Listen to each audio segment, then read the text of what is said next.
Hey there, Christian Walsh, Coldwell Banker Wire Associates. I've got my special little buddy Gigi, my youngest. She's here to help today. We are talking about Orange County single-family real estate numbers.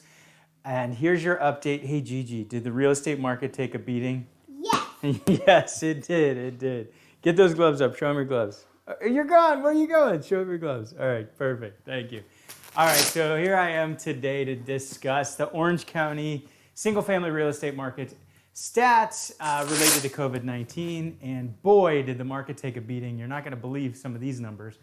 But all is not lost. In the end, I'm optimistic. But let's go through it. So first quarter 2020 actually looked amazing. It was March. The median home price in Orange County went to $755. This was about a 5% increase year over year. And this was the third price record. So every month of 2020, there was a price record. A city like Corona del Mar, we've been tracking.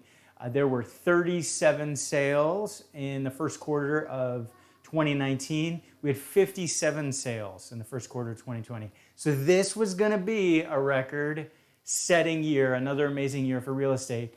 And then COVID-19 hit. So that changed everything dramatically. So we were anxiously awaiting to see the numbers from April. We wanted to see closed sales, listings, pending sales, because these are going to help us figure out where we're headed in the months ahead. So April 2019, we had 2,599 sales. April 2020, we had 1,658. So we lost about 1,000 sales year over year, which is a big loss considering we should have had a record number of sales. But that is still a lot of sales, I will say. Even with all the madness of COVID-19, that is a lot of sales. But what's important to realize is 90% of these escrows that closed in April started in March or before. So 90% of these escrows started before COVID-19.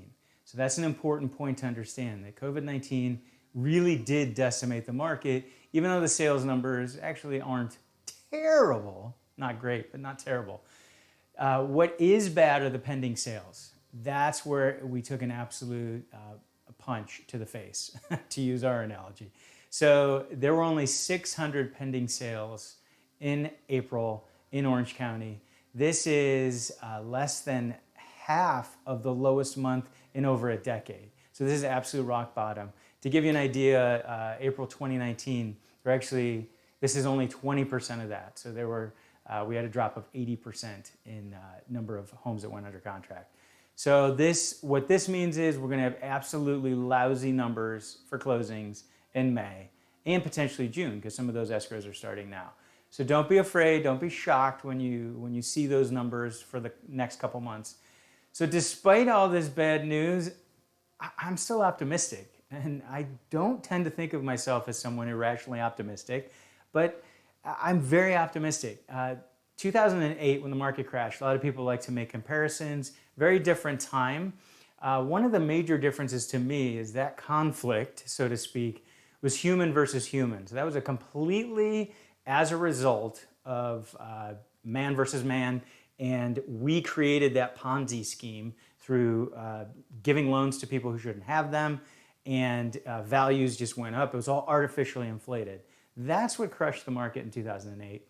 It's very different, and real estate is what let us in. This is human versus nature. So this time around, it's more like something we can adapt against, we can survive against, and we can all work together. Whereas last time around, 2008, it really sowed mistrust. In this one, we don't have that. So I am very confident that we're going to adapt. Now, I can't give a specific timeline. Anybody who says they can, they really can't. But we're already seeing this adaptation between masks and gloves and social distancing. When we're showing property, buyers are adopting these standards as well as we are. Sellers are adopting these standards and letting people in.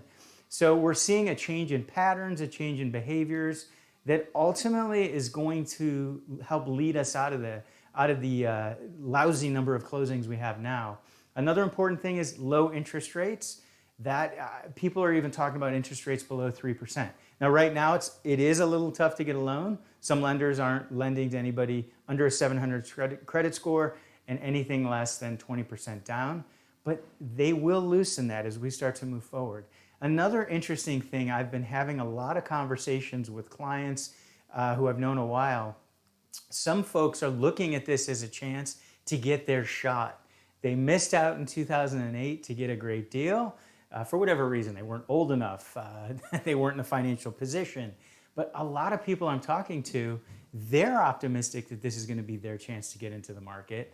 So that, even with all the madness and the craziness and everything going on, I'm seeing this optimism and I'm seeing people adapt. So just wanted to put that out there. So want to be factual, give you these lousy numbers for April and May. We got to see them and realize it was terrible, terrible month, and there's going to be more terrible months ahead. But we will get out of this. I'm very confident in that. We're going to continue to adapt and survive.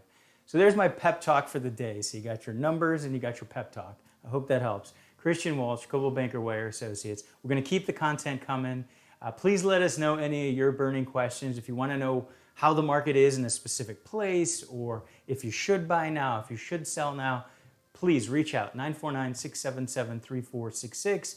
Be sure to subscribe both to these videos and then subscribe to our newsletter where we're keeping the content coming, including an update on multifamily sales, which has some interesting quirks and twists to it. So keep an eye out for that. Thanks so much. Bye-bye.